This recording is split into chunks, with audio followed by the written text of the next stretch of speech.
हाँ जी दोस्तों, स्वागत है तुहाडा सारिਆਂ ਦਾ स्टडी फाइटर्स ਦੇ ਵਿੱਚ। ਅੱਜ ਦੀ ਕਲਾਸ बहुत ज़्यादा इनफॉर्मेटिव होने वाली है। ਅੱਜ ਦੀ ਕਲਾਸ ਸ਼ਾਰਟ ਛੋਟੀ ਹੋਏਗੀ बट इनफॉर्मेशन इन्नी ज़्यादा भरी है ਅੱਜ ਦੀ ਕਲਾਸ ਵਿੱਚ भी ਤੁਸੀਂ याद करके थक जाओगे। ठीक है जी।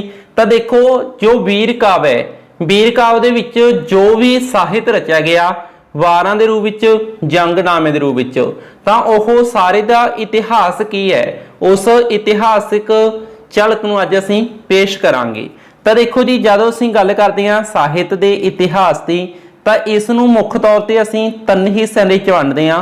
तां अज आपां पहिलां तां काल वंड नूं समझांगे। मुख रूप विच आपां तीन हिस्से पंजाबी ਸਾਹਿਤ ਦੇ सारे दे ही आपां मुख रूप विच तीन हिस्से करदे हां। एक होया आदि काल, एक होया मध्यकाल ते एक होया आधुनिक काल। तो इसके समय नूं आपां अज समझांगे भी किस समय नूं आपां किद्दां डिवाइड करदे हां। देखो जी, जदों आपां गल करदे हां कि पंजाबी ਸਾਹਿਤ ਦਾ इतिहास जिस दी शुरुआत आपां की कहने आ भी नाथां जोगियां दे ਸਾਹਿਤ ਤੋਂ हो जाती है। लगभग 9वीं सदी दे विच आपां कह सकदे हां कि पंजाबी ਸਾਹਿਤ ਦੀ ਜਿਹੜੀ ਸਿਰਜਣਾ हो शुरू हो जाती है। तो उस समय तो पंजाबी ਸਾਹਿਤ ਦਾ मुੱਢ ਵੱਜਦਾ है, पर इस दे विच सुधार आंदे ने। एक सही रूप है जिहड़ा वो शेख फरीद जी के समय मिलता है। ठीक है जी। तो इस तो बाद मध्यकाल जिस दे विच पंजाबी ਸਾਹਿਤ पूरे एक शिखर के उत्ते पहुंचता है। ठीक है जी। तो उस तो बाद आधुनिक काल। तो देखो जी, जो अपने कोल है इत्थे सब तो पहले आपां समझदे हां कि इस दे विच आदि काल, जो आदि काल है इसका समय का लगभग 850 ईस्वी तो लैके 1500 तक का। इस समय नूं असीं मुढ़ला काल, आदि काल, नाथ जोगियां दा समा कह दिंदे आ, फरीद काल कह दिंदे आ, पूर्व नानक काल कह दिंदे आ। तां इह मुढ़ला काल है। तां इसदी ईस्वी नूं ध्यान विच रखो, 850 तो लगभग 1500 तक का समय जिहड़ा इसनूं असीं आदि काल दे विच गिणदे आ। इस तो बाद 1501 तो लैके 1900 तक का जिहड़ा समय, इन्हां 4 सदियां नूं असीं मध्यकाल दे विच गिणदे आ। इस तो बाद मध्यकाल तो बाद 1900 तो लैके हुण तक का जिहड़ा समा चलदा आ रहा है, इस नूं असीं आधुनिक काल दे विच गिणदे आ। तुसीं राइटर बनोगे, तुसीं किताबां लिखोगे, वारां लिखोगे, जंगनामे लिखोगे, ओह सब आपां आधुनिक काल दे विच गिणांगे। ठीक है जी। तां इस तरीके नाल इह काल वंड आपां ने समझ लई है। पर एक गल खास इत्थे की बन जाती है कि जो मध्यकाल सी इस दे विच पंजाबी ਸਾਹਿਤ शिखर दे उत्ते पुजदा है। खास करके इस मध्यकाल नूं असीं जद अगे दो हिस्सिਆਂ ਦੇ ਵਿੱਚ ਵੰਡ ਲੈਨੇ ਆ। एक नूं असीं आखदे आ गुरु नानक काल ते एक नूं असीं आखदे आ उत्तर गुरु नानक काल। जो गुरु नानक काल है यह गुरुआं दा जीवन काल दा समय। ठीक है जी। लगभग 1501 तो लैके जो 1700 तक का समय, यह 2 सदियां नूं असीं गुरु नानक काल वजों जानते हाँ। यही मतलब कलर कॉम्बीनेशन समझने की कोशिश करियो। कलर कॉम्बीनेशन बड़े घैंट तरीके नाल बने है। उपरला सारा की है आदि काल ते यह विचकार वाला की हो गया मध्यकाल। यह सब की हो जाएगा अपने कोल आधुनिक काल। कलर कॉम्बीनेशन ना भुल्लियो। ठीक है, इनू समझने की कोशिश करियो। तो इस तो बाद असीं गल करते हैं, तुसीं इत्थे इस स्लाइड दे विच की देख रहे हो, बचाले जी तो यह स्लाइड फुल भरी हुई है, ये चीज फुल भरी हुई है इत्थे तो सारा।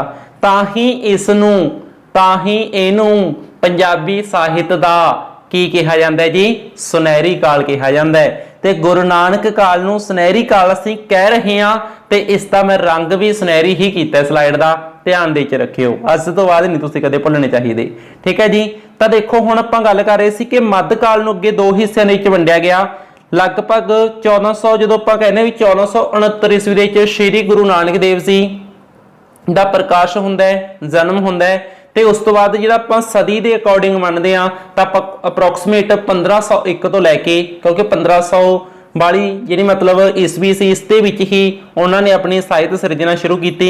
ਤਾਂ 1501 ਤੋਂ ਲੈ ਕੇ ਲਗਭਗ 1700 ਤੱਕ ਦਾ ਸਮਾਂ ਜਿਹੜਾ ਇਹਨੂੰ ਅਸੀਂ ਗੁਰੂ ਨਾਨਕ ਕਾਲ ਦੇ ਵਿੱਚ ਗਿਣਦੇ ਆ। ਇਸ ਤੋਂ ਬਾਅਦ ਵਾਲਾ ਜਿਹੜਾ ਸਮਾਂ ਸੀ ਉਸ ਨੂੰ ਅਸੀਂ ਉੱਤਰ ਗੁਰੂ ਨਾਨਕ ਕਾਲ ਵਿੱਚ ਗਿਣਿਆ।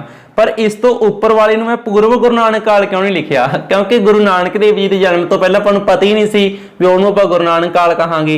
तो अपन ने पहला लिखिया नहीं, पर बाद विच इसका नाम अपन जरूर लैता भी जिहड़ा श्री गुरु नानक देव जी के समय तो पहला होया, गुरु नानक काल तो पहला का समय उन्होंने पूर्व गुरु नानक काल कहता। ਬਾਅਦ ਵਾਲੀ ਨੂੰ ਅਸੀਂ ਨੇ ਉੱਤਰ ਨਾਨਕ ਕਾਲ ਕਹਿਤਾ ਤੇ ਜਿਹੜਾ 2 ਸਦੀਆਂ ਸੀ 1500 ਤੋਂ 1700 ਤੱਕ ਦਾ ਸਮਾਂ ਇਸ ਨੂੰ ਅਸੀਂ ਨੇ ਗੁਰੂ ਨਾਨਕ ਕਾਲ ਕਹਿਤਾ। ਪਰ ਹੁਣ ਇਸ ਦੇ ਵਿੱਚ ਜਿਹੜੀ ਸਾਹਿਤ ਸਿਰਜਣਾ ਹੋਈ ਹੈ ਉਹ ਕਮਾਲ ਦੀ ਹੋਈ ਹੈ। ਸਾਹਿਤ ਨਾ ਜਿਹੜਾ ਪੰਜਾਬੀ ਸਾਹਿਤ ਸਿਖਰ ਦੇ ਉੱਤੇ ਕਦੋਂ ਪੁੱਜਦਾ ਹੈ? ਗੁਰੂ ਨਾਨਕ ਕਾਲ ਦੇ ਵਿੱਚ ਪੁੱਜਦਾ ਹੈ। ਤਾਂ ਹੀ ਇਹਨੂੰ ਅਸੀਂ ਕੀ ਆਖ ਰਹੇ ਹਾਂ ਜੀ? ਸੁਨਹਿਰੀ ਕਾਲ ਆਖ ਰਹੇ ਹਾਂ। ਧਿਆਨ ਦੇ ਵਿੱਚ ਰੱਖਿਓ। ਹੁਣ ਇਸ ਦੇ ਅਸੀਂ ਅਲੱਗ-ਅਲੱਗ ਨਾਮਾਂ ਨੂੰ ਡਿਸਕਸ ਕਰਦੇ ਹਾਂ। ਮੈਂ ਇਹਦੇ ਬਾਰੇ ਦੱਸਿਆ ਤੁਹਾਨੂੰ ਆਦਿ ਕਾਲ, ਤਾਂ ਆਦਿ ਕਾਲ ਨੂੰ ਅਸੀਂ ਮੁੱਢਲਾ ਕਾਲ, ਆਦਿ ਕਾਲ, ਨਾਥ ਜੋਗੀਆਂ ਦਾ ਸਮਾਂ, ਫਰੀਦ ਕਾਲ ਜਾਂ ਫਿਰ ਪੂਰਵ ਨਾਨਕ ਕਾਲ ਆਖ ਦਿੰਦੇ ਆ ਆਦਿ ਕਾਲ ਨੂੰ। ਇਸ ਤੋਂ ਬਾਅਦ ਗੱਲ ਕਰਦੇ ਹਾਂ ਅਸੀਂ ਮੱਧ ਕਾਲ ਦੀ। ਮੱਧ ਕਾਲ ਨੂੰ ਅਸੀਂ ਮੁਗਲ ਰਾਜ ਦਾ ਸਮਾਂ ਵੀ ਆਖ ਸਕਦੇ ਹਾਂ, ਕਿਉਂਕਿ ਜਿਹੜੇ ਮੁਗਲ ਰਾਜੇ ਹੋਏ ਨੇ ਤਾਂ ਉਹ ਵੀ ਇਸ ਸਮੇਂ ਦੇ ਵਿੱਚ ਹੀ ਹੋਏ ਨੇ। ਤਾਂ ਉਹ ਗੁਰੂਆਂ ਦੇ ਸਮਕਾਲੀ ਹੋਏ ਨੇ ਨਾ, ਤਾਂ ਉਹ ਇਸ ਸਮੇਂ ਦੇ ਵਿੱਚ ਹੀ ਹੋਏ ਨੇ। ਠੀਕ ਹੈ, ਖਾਸ ਕਰਕੇ ਗੁਰੂ ਨਾਨਕ ਕਾਲ ਨੂੰ ਹੀ ਆਖਦੇ ਆਪਾਂ। ਇੱਕ ਮਿੰਟ ਇੱਥੇ ਦੇਖੋ, ਸਮਝਣ ਦੀ ਕੋਸ਼ਿਸ਼ ਕਰੋ। ਖਾਸ ਕਰਕੇ ਇਹਨੂੰ ਵੀ ਉੱਪਰਲੇ ਨੂੰ, ਸਿਰਫ ਇਹ ਸਮੇਂ ਨੂੰ, ਇਹ ਸਮਾਂ ਕਿਹੜਾ ਗੁਰੂ ਨਾਨਕ ਕਾਲ ਦਾ, ਇਸ ਸਮੇਂ ਨੂੰ ਆਪਾਂ ਮੁਗਲ ਰਾਜ ਦਾ ਸਮਾਂ ਆਖਾਂਗੇ। ਠੀਕ ਹੈ ਜੀ, ਕਿਉਂਕਿ ਮੁਗਲ ਰਾਜੇ ਚੱਲਦੇ ਆ ਰਹੇ ਸੀ ਤੇ ਇਧਰੋਂ ਗੁਰੂਆਂ ਦੀਆਂ ਪਾਤਸ਼ਾਹੀਆਂ ਚੱਲਦੀਆਂ ਆ ਰਹੀਆਂ ਸੀ। ਪਹਿਲੀ ਪਾਤਸ਼ਾਹੀ ਦੇ ਸਮੇਂ ਬਾਬਰ ਸੀ ਜਿਵੇਂ, ਹਨਾ। ਤਾਂ ਮੁਗਲ ਰਾਜ ਦਾ ਸਮੇਂ ਤੇ ਗੁਰੂ ਸਾਹਿਬਾਨਾਂ ਦਾ ਜ਼ਮਾਨਾ ਹੈਗਾ ਤੇ ਗੁਰੂ ਨਾਨਕ ਕਾਲ ਕਹਿ ਰਹੇ ਇਸ ਨੂੰ, ਵਿਚਕਾਰਲਾ ਸਮਾਂ ਵੀ ਕਹਿ ਰਹੇ ਆ। ਇਹ ਸਾਰਾ ਕੀ ਹੈ? ਮੱਧ ਕਾਲ ਹੈ। ਠੀਕ ਹੈ, ਤਾਂ ਇਸ ਤਰੀਕੇ ਨਾਲ ਦੋਸਤੋ ਇਹਨੂੰ ਅਸੀਂ ਨੇ ਸਮਝ ਲਿਆ ਹੈਗਾ। ਹੁਣ ਅਸੀਂ ਸਮਝਦੇ ਹਾਂ ਕਿ ਜਿਹੜਾ ਵੀਰ ਸਾਹਿਤ ਹੈ, ਵੀਰ ਰਸ ਦਾ ਜਿਹੜਾ ਸਾਹਿਤ ਹੈ, ਵੀਰ ਰਸੀ ਸਾਹਿਤ ਜਿਹੜਾ ਰਚਿਆ ਗਿਆ, ਤਾਂ ਉਹ ਕਿਸ ਤਰੀਕੇ ਨਾਲ ਡਿਵਾਈਡ ਹੋ ਕੇ ਰਚਿਆ। ਦੇਖੋ ਜੀ, ਗੱਲ ਸੁਣੋ। ਪਹਿਲਾਂ ਮੈਂ ਤੁਹਾਨੂੰ 3 ਚੀਜ਼ਾਂ ਦੱਸਦਾ। ਆਪਾਂ ਜਦੋਂ ਗੱਲ ਕਰਦੇ ਹਾਂ ਕਿ ਵੀਰ ਰਸੀ ਸਾਹਿਤ ਦੀ, ਤਾਂ ਵੀਰ ਰਸੀ ਸਾਹਿਤ ਦੇ ਵਿੱਚ, ਵੀਰ ਕਾਵਿ ਦੇ ਵਿੱਚ ਆਪਾਂ 3 ਚੀਜ਼ਾਂ ਮੇਨ ਤੌਰ ਤੇ ਡਿਸਕਸ ਕਰਦੇ ਹਾਂ। ਇੱਕ ਹੈ ਜੀ ਵਾਰ, ਇੱਕ ਹੈ ਜੰਗਨਾਮਾ। ਠੀਕ ਹੈ ਜੀ, ਵਾਰ ਤੇ ਜੰਗਨਾਮਾ ਇੰਪੋਰਟੈਂਟ ਨੇ, ਜਿਹਦੇ ਬਾਰੇ ਤੁਸੀਂ ਸੁਣਿਆ ਹੋਵੇਗਾ। ਇੱਕ ਹੁੰਦਾ ਜੀ ਗੁਰਵਿਲਾਸ। ਠੀਕ ਹੈ ਜੀ, ਤਾਂ ਜੋ ਗੁਰਵਿਲਾਸ ਹੈ ਇਹ ਵੀ ਇੱਕ ਤਰ੍ਹਾਂ ਕਾਵਿ ਰੂਪ ਹੀ ਹੈ ਜੋ ਗੁਰੂਆਂ ਦੇ ਜੀਵਨ ਨਾਲ ਸੰਬੰਧਿਤ ਰਚਨਾਵਾਂ ਹੁੰਦੀਆਂ ਨੇ। ਠੀਕ ਹੈ, ਤਾਂ ਇਹ ਜਿਹੜੀਆਂ 3 ਚੀਜ਼ਾਂ ਨੇ, ਇਹਨਾਂ ਦੇ ਵਿੱਚੋਂ ਇੰਪੋਰਟੈਂਟ ਕੀ ਹੈ ਜੀ? ਵਾਰ ਅਤੇ ਜੰਗਨਾਮਾ। ਜਿਹੜਾ ਵਾਰ ਤੇ ਜੰਗਨਾਮਾ ਨੇ ਇਹ ਵੀਰ ਕਾਵਿ ਦੇ ਮਹੱਤਵਪੂਰਨ ਕਾਵਿ ਰੂਪ ਨੇ ਤੇ ਇਹਨਾਂ ਬਾਰੇ ਆਪਾਂ ਅੱਜ ਪੂਰਾ ਟੇਲ ਦੇ ਵਿੱਚ ਹੁਣ ਸਮਝਣਾ ਹੈਗਾ। ਪਹਿਲਾਂ ਆਪਾਂ ਨੇ ਸਾਹਿਤ ਦੇ ਇਤਿਹਾਸ ਨੂੰ ਅਲੱਗ-ਅਲੱਗ ਕਾਲ ਦੇ ਵਿੱਚ ਵੰਡ ਲਿਆ, ਸਮਝ ਲਿਆ। ਹੁਣ ਅਸੀਂ ਸਮਝਦੇ ਹਾਂ ਕਿ ਇਸ ਦੇ ਵਿੱਚ ਜਿਹੜੀ ਸਾਹਿਤ ਸਿਰਜਣਾ ਹੋਈ ਉਹ ਕਮਾਲ ਦੀ ਹੋਈ। ਸਭ ਤੋਂ ਪਹਿਲਾਂ ਜਿਹੜੇ ਲੋਕ ਸੀ ਆਦਿ ਕਾਲ ਦੀ ਜਦੋਂ ਆਪਾਂ ਗੱਲ ਕਰਦੇ ਹਾਂ, ਉਸ ਦੇ ਵਿੱਚ ਜਿਹੜੀਆਂ ਵਾਰਾਂ ਸੀ ਉਹ ਰਚੀਆਂ ਗਈਆਂ ਤੇ ਉਹ ਲੋਕਾਂ ਦੇ ਨਾਲ ਸੰਬੰਧਿਤ ਸੀ। ਲੋਕਾਂ ਦੀਆਂ ਵਾਰਾਂ ਸੀ, ਉਹਨਾਂ ਨੂੰ ਅਸੀਂ ਲੌਕਿਕ ਵਾਰਾਂ ਕਿਹਾ ਜਾਂ ਅਸੀਂ ਉਹਨਾਂ ਨੂੰ ਕੀ ਕਿਹਾ ਜੀ? ਲੋਕ ਵਾਰਾਂ ਕਿਹਾ।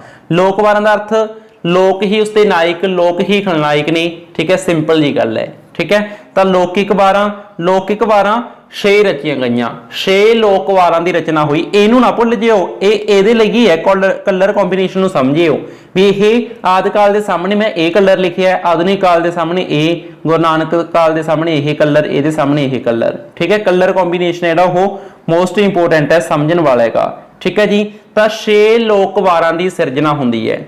ਇਸ ਤੋਂ ਬਾਅਦ ਇਹੀ ਇਸੇ ਤਰੀਕੇ ਨਾਲ ਲੋਕ ਵਾਰਾਂ ਦੀ ਸਿਰਜਣਾ ਹੁੰਦੀ ਚਲੀ ਗਈ ਤੇ 3 ਵਾਰਾਂ ਫੇਰ ਰਚੀਆਂ ਗਈਆਂ ਲੋਕ ਵਾਰਾਂ। ਪਰ ਉਹਨਾਂ ਦਾ ਸਮਾਂ ਸੀ ਜਿਹੜਾ, ਉਸ ਸਮੇਂ ਸਮਾਂ ਸੀ ਜਿਹੜਾ ਉਹ ਬਦਲ ਚੁੱਕਿਆ ਸੀ। ਉਸ ਸਮੇਂ ਮੱਧ ਕਾਲ ਸ਼ੁਰੂ ਹੋ ਚੁੱਕਿਆ ਸੀ, ਗੁਰੂ ਨਾਨਕ ਕਾਲ ਸ਼ੁਰੂ ਹੋ ਚੁੱਕਿਆ ਸੀ। 3 ਲੋਕ ਵਾਰਾਂ ਹੋਰ ਰਚੀਆਂ ਗਈਆਂ। ਇਹ ਜਿਹੜੀਆਂ 6 ਆਦਿ ਕਾਲ ਦੀਆਂ ਵਾਰਾਂ ਹੋ ਗਈਆਂ ਤੇ 3 ਬਾਅਦ ਵਿੱਚ ਐਡ ਹੋ ਗਈਆਂ। ਤਾਂ ਇਹ ਜਿਹੜੀਆਂ 9 ਵਾਰਾਂ ਨੇ ਨਾ, ਉਸ ਸਮੇਂ ਦੇ ਲੋਕਾਂ ਦੀਆਂ ਹਰਮਨ ਪਿਆਰੀਆਂ ਵਾਰਾਂ ਸੀ। ਟ੍ਰੈਂਡਿੰਗ ਦੇ ਵਿੱਚ ਸੀ, ਇਹ ਸਮਝ ਲਓ। ਜੇ ਟ੍ਰੈਂਡਿੰਗ ਦੇ ਵਿੱਚ ਕੋਈ ਗੀਤ ਹੁੰਦਾ ਨਾ, ਇਸ ਤਰ੍ਹਾਂ ਇਹ ਜਿਹੜੀਆਂ 9 ਵਾਰਾਂ ਸੀ ਉਸ ਸਮੇਂ ਦੇ ਲੋਕਾਂ ਦੀਆਂ ਹਰਮਨ ਪਿਆਰੀਆਂ ਵਾਰਾਂ ਸੀ। ਤਾਂ ਹੀ ਉਸ ਤੋਂ ਬਾਅਦ ਜਿਹੜੀਆਂ ਅਧਿਆਤਮਿਕ ਵਾਰਾਂ ਦੀ ਰਚਨਾ ਹੁੰਦੀ ਹੈ, ਜਿਵੇਂ ਕਿ ਸ਼੍ਰੀ ਗੁਰੂ ਨਾਨਕ ਦੇਵ ਜੀ ਦੁਆਰਾ 3 ਵਾਰਾਂ ਦੀ ਸਿਰਜਣਾ ਕੀਤੀ ਜਾਂਦੀ ਹੈ। ਆਸਾ ਦੀ ਵਾਰ, ਮਾਸ ਦੀ ਵਾਰ, ਮਲਾਰ ਦੀ ਵਾਰ। ਇਸੇ ਤਰੀਕੇ ਨਾਲ ਜੋ ਅਧਿਆਤਮਿਕ ਵਾਰਾਂ ਰਚੀਆਂ ਗਈਆਂ, ਉਹਨਾਂ ਦੇ ਵਿੱਚ ਵੀ ਕੀ ਆਦੇਸ਼ ਦਿੱਤਾ ਗਿਆ ਕਿ ਜਿਹੜੀਆਂ 9 ਹਰਮਨ ਪਿਆਰੀਆਂ ਵਾਰਾਂ ਨੇ, ਉਹਨਾਂ ਦੀਆਂ ਧੁਨੀਆਂ ਦੇ ਉੱਤੇ ਅਸੀਂ ਇਹਨਾਂ ਵਾਰਾਂ ਨੂੰ ਗਾ ਸਕਦੇ ਹਾਂ, ਅਧਿਆਤਮਿਕ ਵਾਰਾਂ ਨੂੰ ਗਾ ਸਕਦੇ ਹਾਂ, ਕਿਉਂਕਿ ਉਹ 9 ਵਾਰਾਂ ਉਸ ਸਮੇਂ ਟ੍ਰੈਂਡਿੰਗ ਦੇ ਵਿੱਚ ਸੀਗੀਆਂ। ਠੀਕ ਹੈ ਜੀ, ਤਾਂ ਇਸ ਤਰੀਕੇ ਨਾਲ ਜਿਵੇਂ ਕਿ ਮੈਂ ਤੁਹਾਨੂੰ ਐਗਜ਼ਾਮਪਲ ਦੇਣੀ ਚਾਹਾਂਗਾ, ਸ਼੍ਰੀ ਗੁਰੂ ਨਾਨਕ ਦੇਵ ਜੀ ਦੁਆਰਾ ਪਹਿਲੀ ਅਧਿਆਤਮਿਕ ਵਾਰ ਰਚੀ ਜਾਂਦੀ ਹੈ ਆਸਾ ਦੀ ਵਾਰ। ਤੇ ਇਸ ਵਾਰ ਦੇ ਵਿੱਚ ਕੀ ਆਦੇਸ਼ ਦਿੱਤਾ ਜਾਂਦਾ ਹੈ ਕਿ ਇਸ ਵਾਰ ਨੂੰ ਅਸੀਂ ਟੁੰਡੇ ਅਸਰਾਜੇ ਦੀ ਵਾਰ ਦੀ ਧੁਨ ਤੇ ਗਾ ਸਕਦੇ ਹਾਂ। ਹੁਣ ਟੁੰਡੇ ਅਸਰਾਜੇ ਦੀ ਵਾਰ ਕੀ ਹੈ? ਇਹਨਾਂ 9 ਲੌਕਿਕ ਵਾਰਾਂ ਦੇ ਵਿੱਚੋਂ ਇੱਕ ਹੈ। ਠੀਕ ਹੈ, ਉਹ ਆਪਾਂ ਅੱਗੇ ਸਮਝਣਾ ਵੀ ਹੈ। ਜਿਹੜੀਆਂ 6 ਆਦਿ ਕਾਲ ਦੀਆਂ ਨੇ, 3 ਗੁਰੂ ਨਾਨਕ ਕਾਲ ਦੀਆਂ ਨੇ। ਠੀਕ ਹੈ ਜੀ, ਇਹ 9 ਲੋਕ ਵਾਰਾਂ ਨੇ, ਤਾਂ ਇਹਨਾਂ ਦੇ ਨਾਮ ਵੀ ਆਪਾਂ ਅੱਗੇ ਡਿਸਕਸ ਕਰਾਂਗੇ। ਤੇ ਇਸ ਤੋਂ ਬਾਅਦ ਇਹ ਤਾਂ ਹੋਇਆ ਕੰਪਲੀਟ। ਆਦਿ ਕਾਲ ਦੇ ਵਿੱਚ ਇੰਨਾ ਕੁ ਹੀ ਮਤਲਬ ਕਹਿ ਸਕਦੇ ਕਿ ਵੀਰ ਰਸੀ ਸਾਹਿਤ ਰਚਿਆ ਗਿਆ ਸੀ, ਸਿਰਫ 6 ਵਾਰਾਂ ਦੀ ਸਿਰਜਣਾ ਹੋਈ ਸੀ। ਤੇ ਇਸ ਤੋਂ ਬਾਅਦ ਮੱਧਕਾਲ ਸ਼ੁਰੂ ਹੁੰਦਾ ਹੈ, 3 ਲੋਕ ਵਾਰਾਂ ਰਚੀਆਂ ਜਾਂਦੀਆਂ ਨੇ, ਜੋ ਆਪਾਂ ਸਮਝ ਚੁੱਕੇ ਹਾਂ। ਤੇ ਇਸ ਦੇ ਵਿੱਚ 22 ਅਧਿਆਤਮਿਕ ਵਾਰਾਂ ਉਹ ਨੇ ਜੋ ਸ਼੍ਰੀ ਗੁਰੂ ਗ੍ਰੰਥ ਸਾਹਿਬ ਦੇ ਵਿੱਚ ਦਰਜ ਨੇ। ਇਹ 22 ਵਾਰਾਂ ਦਾ ਵੇਰਵਾ ਵੀ ਅੱਗੇ ਸਾਂਝਾ ਕਰ ਲਾਂਗੇ। ਤੇ ਇਸ ਕਾਲ ਦੇ ਵਿੱਚ ਸਭ ਤੋਂ ਉੱਤਮ ਵੀਰ ਰਸੀ ਵਾਰ ਰਚੀ ਜਾਂਦੀ ਹੈ, ਜਿਹਨੂੰ ਅਸੀਂ ਪੰਜਾਬੀ ਦੀ ਪਹਿਲੀ ਵੀਰ ਰਸੀ ਵਾਰ ਵੀ ਆਖਦੇ ਹਾਂ। ਇਹ ਹੈ ਜੀ ਚੰਡੀ ਦੀ ਵਾਰ। ਚੰਡੀ ਦੀ ਵਾਰ ਦਾ ਸਮਾਂ ਨਾ ਹੁਣ ਭੁੱਲ ਜਿਓ, ਕਲਰ ਕੰਬੀਨੇਸ਼ਨ ਸਮਝਿਓ ਵੀ ਮੈਂ ਕਿਸ ਕਲਰ ਦੇ ਵਿੱਚ ਇਹ ਲਿਖੀਆਂ ਨੇ। ਗੁਰੂ ਨਾਨਕ ਕਾਲ ਦਾ ਸਮਾਂ ਹੈ, ਗੁਰੂ ਨਾਨਕ ਕਾਲ ਦਾ ਸਮਾਂ ਅੱਗੇ ਮੱਧ ਕਾਲ ਦੇ ਵਿੱਚ ਆਉਂਦਾ ਹੈ। ਠੀਕ ਹੈ, ਤਾਂ ਇਹ ਚੀਜ਼ਾਂ ਬਾਕਸ ਬਣਾ ਕੇ ਲਿਖਣ ਦਾ ਇਹ ਮਕਸਦ ਹੈ ਵੀ ਇਹ ਇਦਾਂ ਸਮਾਂ ਸੀ। ਠੀਕ ਹੈ ਜੀ, ਤਾਂ ਲੋਕ ਵਾਰਾਂ ਡਿਸਕਸ ਕਰ ਲਈਆਂ। 22 ਅਧਿਆਤਮਿਕ ਵਾਰਾਂ ਜੋ ਸ੍ਰੀ ਗੁਰੂ ਗ੍ਰੰਥ ਸਾਹਿਬ ਦੇ ਵਿੱਚ ਦਰਜ ਨੇ। ਤੇ ਚੰਡੀ ਦੀ ਵਾਰ ਜਿਹੜੀ ਉਹ ਵੀਰ ਰਸੀ ਪਹਿਲੀ ਵਾਰ ਹੈ।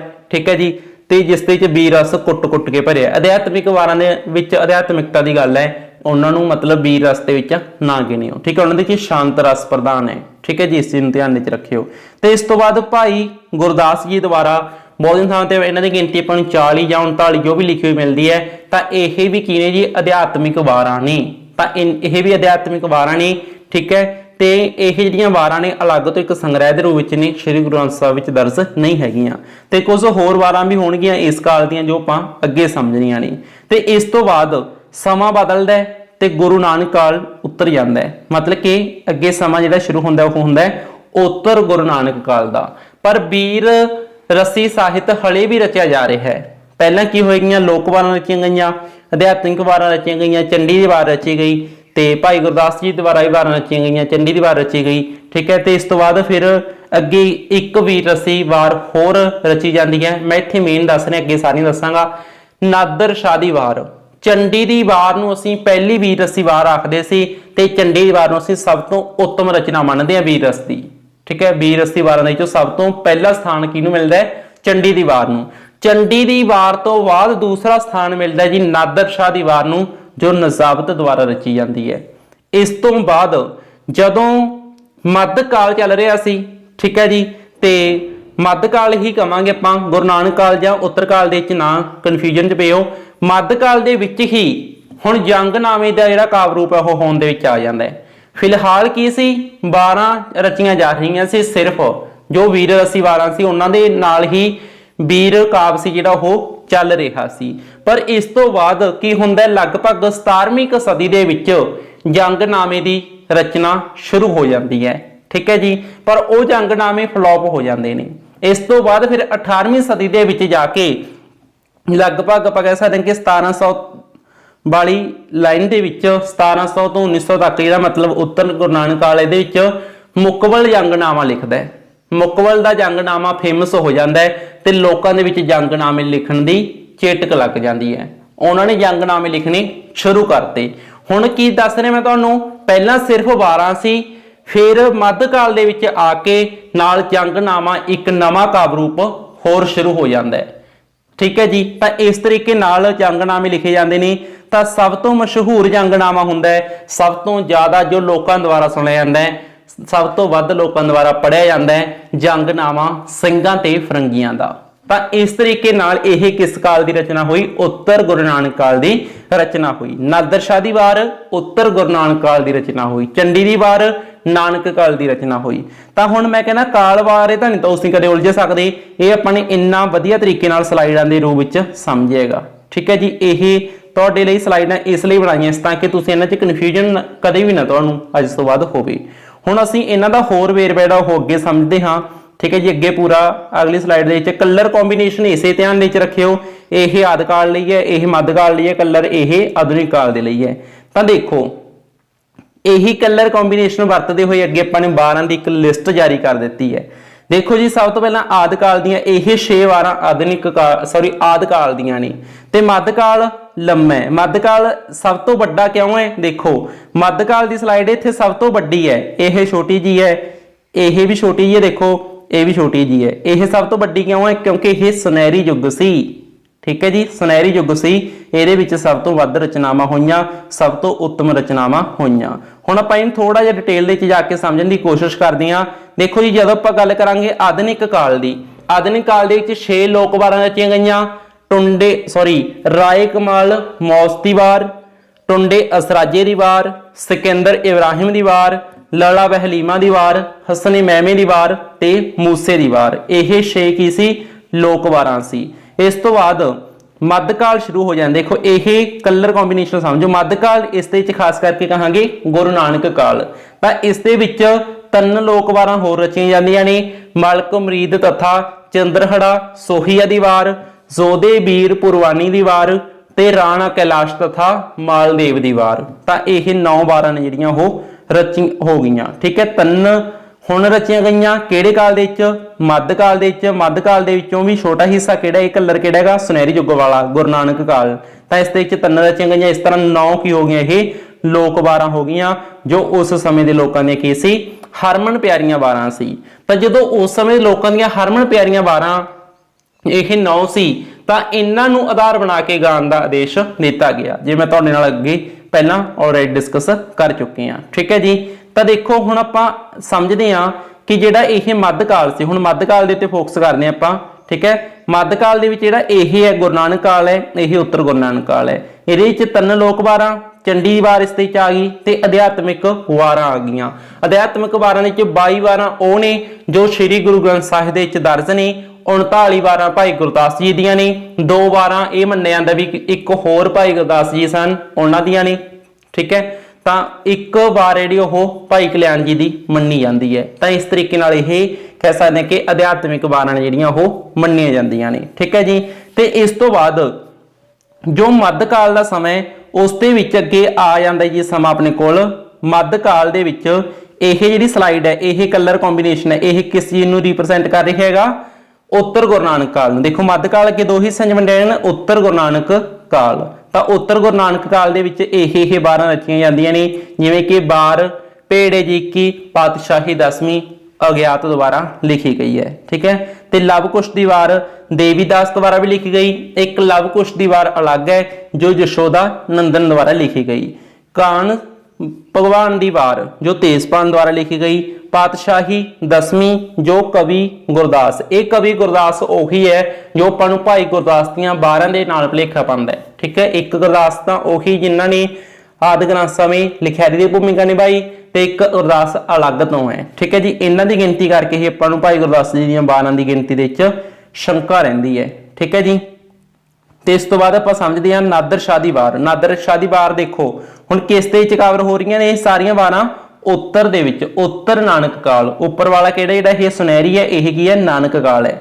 ਠੀਕ ਹੈ ਜੀ, ਤਾਂ ਇਸ ਦੇ ਵਿੱਚ ਨਾਦਰ ਸ਼ਾਹ ਦੀ ਵਾਰ ਨਜ਼ਾਬਤ ਦੁਆਰਾ ਲਿਖੀ ਜਾਂਦੀ ਹੈ। ਚੱਠਿਆਂ ਦੀ ਵਾਰ ਪੀਰ ਮੁਹੰਮਦ ਦੁਆਰਾ, ਚੌਧਰੀਆਂ ਦੀ ਵਾਰ ਅਗਿਆਤ ਹੈ, ਹਕੀਕਤ ਰਾਏ ਦੀ ਵਾਰ ਅਗਿਆਤ ਹੈ, ਸੋਢੀਆਂ ਦੀ ਵਾਰ ਭਾਈ ਰਾਮ ਸਿੰਘ ਜੀ ਦੁਆਰਾ ਤੇ ਵਾਰ ਹਰੀ ਸਿੰਘ ਨਲੂਆ ਕਾਦਰਜ਼ਾਰ ਜੋ ਕਿੱਸਾਕਾਰ ਹੈ ਉਸ ਦੁਆਰਾ ਲਿਖੀ ਜਾਂਦੀ ਹੈ। ਤਾਂ ਇਸ ਤਰੀਕੇ ਨਾਲ ਤੁਸੀਂ ਇਹ ਕਲਰ ਕੰਬੀਨੇਸ਼ਨ ਨੂੰ ਸਮਝਦੇ ਹੋਏ ਉਮੀਦ ਹੈ ਕਿ ਸਮਝ ਗਏ ਹੋਵੋਗੇ ਇਹ ਸਭ ਵਾਰਾਂ ਕਿਸ ਸਮੇਂ ਦੇ ਵਿੱਚ ਰਚੀਆਂ ਗਈਆਂ। ਆਪਣੇ ਕੋਲ ਕਹਿ ਸਕਦੇ ਹਾਂ ਕਿ ਉੱਤਰ ਨਾਨਕ ਕਾਲ ਦੇ ਵਿੱਚ ਰਚੀਆਂ ਗਈਆਂ। ਠੀਕ ਹੈ ਜੀ, ਸਮਝ ਗਏ ਕਲਰ ਕੰਬੀਨੇਸ਼ਨ ਨਾਲ।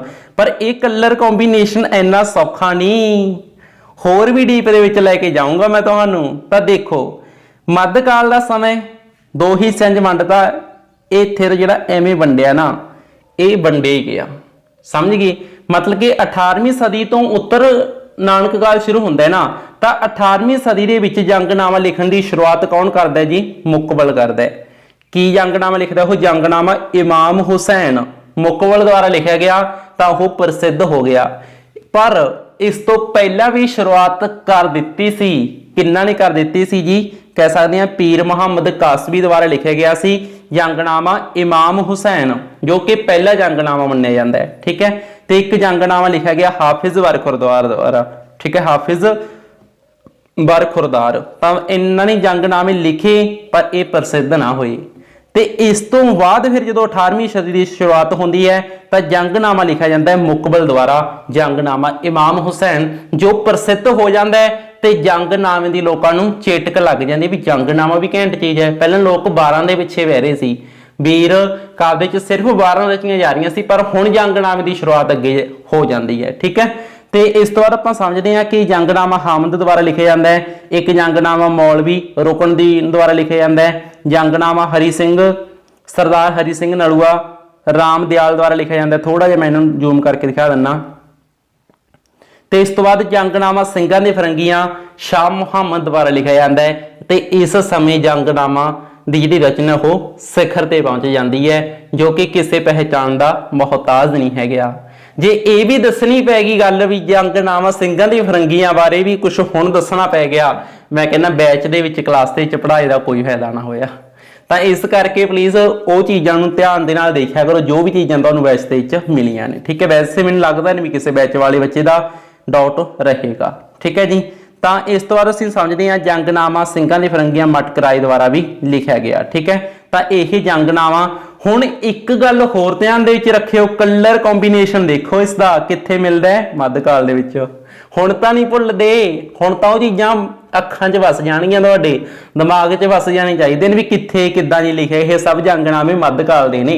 ਠੀਕ ਹੈ ਜੀ, ਤਾਂ ਇਸ ਤੋਂ ਬਾਅਦ ਆਪਾਂ ਆਧੁਨਿਕ ਕਾਲ ਤੇ ਪਹੁੰਚ ਗਏ। ਆਧੁਨਿਕ ਕਾਲ ਦਾ ਸਮਾਂ ਲਗਭਗ ਆਪਾਂ ਕੀ ਮੰਨਦੇ ਹਾਂ ਜੀ 1901 ਤੋਂ ਹੁਣ ਤੱਕ ਦਾ ਸਮਾਂ ਆਧੁਨਿਕ ਕਾਲ ਦਾ ਸਮਾਂ ਹੈ। ਪਰ ਇਸ ਦੇ ਵਿੱਚ ਵੀਰ ਰਸ ਥੋੜਾ ਜਿਹਾ ਠੰਡਾ ਪੈ ਗਿਆ। ਬਾਰ ਲਿਖਣ ਜਾਂ ਜੰਗਨਾਮਾ ਲਿਖਣ ਨੂੰ ਲੋਕ ਜ਼ਿਆਦਾ ਪ੍ਰੇਰਿਤ ਨਹੀਂ ਹੈਗੇ। ਅੱਜ ਕੱਲ ਗੀਤਾਂ ਦਾ ਟ੍ਰੈਂਡ ਹੈ। ਠੀਕ ਹੈ, ਤਾਂ ਮਨੁੱਖ ਦੀ ਵਾਰ ਹਰਿੰਦਰ ਸਿੰਘ ਰੂਪ ਦੁਆਰਾ ਜੋ ਅਜੋਕਾ ਕਵੀ ਹੈ ਆਧੁਨਿਕ ਕਾਲ ਦੇ ਵਿੱਚ ਲਿਖੀ ਜਾਂਦੀ ਹੈ ਵਾਰ ਮਨੁੱਖ ਦੀ ਵਾਰ। ਇੱਕ ਲਿਖੀ ਜਾਂਦੀ ਹੈ ਜੀ ਰਾਣੀ ਸਾਹਿਬ ਕੌਰ ਦੀ ਵਾਰ ਪ੍ਰੋਫੈਸਰ ਮੋਹਨ ਸਿੰਘ ਦੁਆਰਾ, ਤੇ ਹੋਰ ਵਾਰਕਾਰ ਕਿਹੜੇ ਨੇ ਵਿਧਾਤਾ ਸਿੰਘ ਧੀਰਵੀ, ਇਹਨਾਂ ਨੇ ਵਾਰ ਲਿਖਣ ਦੀ ਮਤਲਬ ਹੱਥ ਸਮਾਈ ਕੀਤੀ ਹੈ, ਤੇ ਗੁਰਦੇਵ ਸਿੰਘ ਮਾਨ ਦੁਆਰਾ ਵੀ ਕੀਤੀ ਗਈ ਹੈ। ਠੀਕ ਹੈ ਜੀ, ਤੇ ਇੱਕ ਵਾਰ ਹਰੀ ਸਿੰਘ ਨਲੂਆ ਸਿੱਧੂ ਮੂਸੇਵਾਲਾ ਦੁਆਰਾ ਜੋ ਸੌਂਗ ਦੇ ਰੂਪ ਵਿੱਚ ਲਿਖਿਆ ਗਿਆ, ਉਹ ਵੀ ਇੱਕ ਵਾਰ ਹੀ ਸੀ। ਠੀਕ ਹੈ, ਉਹ ਵੀ ਤਾਂ ਆਪਾਂ ਆਧੁਨਿਕ ਕਾਲ ਦੇ ਵਿੱਚ ਹੀ ਗਿਣਾਂਗੇ। ਤਾਂ ਇਸ ਤਰੀਕੇ ਨਾਲ ਦੋਸਤੋ ਅੱਜ ਦੀ ਕਲਾਸ ਵਿੱਚ ਆਪਾਂ ਨੇ ਇਹ ਸਭ ਚੀਜ਼ਾਂ ਨੂੰ ਇਹਨਾਂ ਡਿਟੇਲ ਦੇ ਵਿੱਚ ਸਮਝਣ ਦੀ ਕੋਸ਼ਿਸ਼ ਕੀਤੀ ਹੈ। ਆਦਿ ਕਾਲ, ਮੱਧਕਾਲ ਤੇ ਆਧੁਨਿਕ ਕਾਲ ਸਭ ਕਾਲਾਂ ਦੇ ਵਿੱਚੋਂ ਲੰਘਦਾ ਹੋਇਆ ਜਿਹੜਾ ਵੀਰ ਕਾਵਿ ਸੀ ਉਹ ਆਧੁਨਿਕ ਕਾਲ ਦੇ ਵਿੱਚ ਪੁੱਜਿਆ। ਠੀਕ ਹੈ ਜੀ, ਸਭ ਤੋਂ ਉੱਤਮ ਰਚਨਾ 12 ਦੇ ਵਿੱਚੋਂ ਅਧਿਆਤਮਿਕ ਵਾਰਾਂ ਦਾ ਅਲੱਗ ਹੋ ਗਈਆਂ, ਉਹਨਾਂ ਨੂੰ ਵੀਰ ਰਸ 'ਚ ਨਹੀਂ ਗਿਣਦੇ। ਵੈਸੇ 12 ਨੇ ਉਹ ਮੈਂ ਤਾਂ ਇੱਥੇ ਡਿਸਕਸ ਕੀਤੀ ਹੈ ਗੱਲ। ਠੀਕ ਹੈ, ਜਿਹੜੀਆਂ ਮਤਲਬ ਅਧਿਆਤਮਿਕ ਵਾਰਾਂ ਨੇ ਉਹਨਾਂ ਦਾ ਜਿਹੜਾ ਰਸ ਹੈ ਉਹ ਸ਼ਾਂਤ ਰਸ ਹੈ, ਉਹਨਾਂ ਦੇ ਵਿੱਚ ਵੀਰ ਰਸ ਨਹੀਂ ਹੈਗਾ, ਉਹਨਾਂ ਦੇ ਵਿੱਚ ਸ਼ਾਂਤ ਰਸ ਹੈ, ਉਹ ਅਲੱਗ ਨੇ। ਪਰ 12 ਤਾਂ ਹੈਗੀਆਂ ਨੇ ਨਾ, ਇਸ ਕਰਕੇ ਮੈਂ ਇੱਥੇ ਡਿਸਕਸ ਇਹਨਾਂ ਨੂੰ ਕੀਤਾ ਹੈ। ਚੰਡੀ ਦੀ ਵਾਰ ਜਿਹੜੀ ਇਹ ਸਭ ਤੋਂ ਸਿਖਰ ਦੀ ਰਚਨਾ ਹੈ, ਪਹਿਲੇ ਨੰਬਰ ਦੀ ਰਚਨਾ ਹੈ। ਚੰਡੀ ਦੀ ਵਾਰ ਤੋਂ ਬਾਅਦ ਜੇਕਰ ਅਸੀਂ ਕਿਸੇ ਨੂੰ ਨਾਮ ਦਿੰਦੇ ਹਾਂ ਤਾਂ ਨਾਦਰ ਸ਼ਾਹ ਦੀ ਵਾਰ ਨੂੰ ਦਿੰਦੇ ਹਾਂ। ਜੰਗਨਾਮੇ ਦੇ ਵਿੱਚ ਸਭ ਤੋਂ ਉੱਤਮ ਜੰਗਨਾਮਾ ਸਿੰਘਾਂ ਤੇ ਫਿਰੰਗੀਆਂ ਦਾ ਸ਼ਾਹ ਮੁਹੰਮਦ ਦਾ ਮੰਨਿਆ ਜਾਂਦਾ ਹੈ। ਤਾਂ ਦੋਸਤੋ ਇਹ ਇੱਕ ਸਲਾਈਡ ਤੁਹਾਡੇ ਇੰਨੇ ਜ਼ਿਆਦਾ ਡਾਊਟ ਕਲੀਅਰ ਕਰ ਗਈ ਹੋਏਗੀ। ਤਾਂ ਇਸ ਉਮੀਦ ਦੇ ਨਾਲ ਹੀ ਸਮਾਪਤ ਕਰਦੇ ਹਾਂ। Thank you so much.